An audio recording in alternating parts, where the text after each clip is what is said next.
സച്ചിനെ അറിയാത്ത കുട്ടികളോ? ഒരു കൈവതം നാറ്റുകരുത്. ഈ അടുത്തിടെ ഞാനൊരു സ്കൂളിൽ ഒരു ക്വിസ് വർക്ക്ഷോപ്പ് എടുക്കാൻ വേണ്ടി പോയപ്പോ 6ാം ക്ലാസ്സിലെ കുട്ടികളാണ്. അതിൽ 50 പേരിൽ ആകെ 4 പേർക്ക് മാത്രമാണ് സച്ചിനെ അറിയുക. നമ്മുടെയൊക്കെ ഒരു നൊസ്റ്റാൾജിക് താരത്തെ അവർക്ക് അറിയില്ല എന്ന് പറഞ്ഞപ്പോ എനിക്കൊരു വിഷമം വന്നു. ഞാൻ എന്താണ് അതിന്റെ റീസൺ എന്ന് അന്വേഷിച്ചപ്പോൾ കിട്ടിയ ഒരു കാര്യം വളരെ കൗതുകകരമാണ്. ഇന്നത്തെ കുട്ടികൾ വാർത്തകൾ എങ്ങനെയാണ് അറിയുന്നത്? സോഷ്യൽ മീഡിയ വഴിയാണ്. സോഷ്യൽ മീഡിയയുടെ അൽഗോരിതം അനുസരിച്ച് അവർക്ക് ഇഷ്ടമുള്ള കാര്യങ്ങളാണ് കൂടുതലായി കാണിച്ചു കൊടുക്കുന്നത്. ഉദാഹരണത്തിന് ഫിറ്റ്നസ് അല്ലെങ്കിൽ സ്പോർട്സ് ഇഷ്ടമുള്ള ഒരു കുട്ടിക്ക് അത് മാത്രമാണ് കാണാൻ പറ്റുക. മറ്റുള്ള വിഷയങ്ങളിലുള്ള നോളജ് കുറവായിരിക്കും.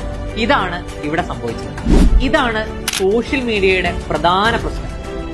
ഇവിടെയാണ് പത്രത്തിന്റെയും പുസ്തകങ്ങളുടെയും പ്രസക്തി.